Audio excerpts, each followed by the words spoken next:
So hello everyone, as you can see that I'm going to invite this staff and his email is this and his phone number is this and he has the access of only patient and view. So he can only view the patient. It's coding I will show you in the next video, but right now I'm going to show you the functionality which I've made. So let's now do send invite. So now this guy has been invited. Now let's log in with that email which for which we have used for inviting this staff. So let's just log out, and after that let's log in with I am invited this staff. So let's continue with Google, and here we are going to select that email using which I have invited that staff. So first of all, he has to join the clinic because we have just invited him, so we can accept and join the clinic. And after that, as you know that we have given the permission of viewing of the patient only, and other things is like actions denied for him.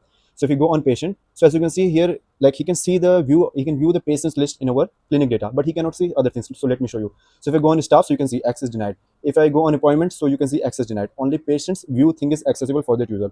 So this is the way I have made this clinic like full clinic app. And in the next video, I will show you the backend code of how I have written, how I'm giving the permissions and whatever the data is there. So that will be in the next video. So this is the way how it's working.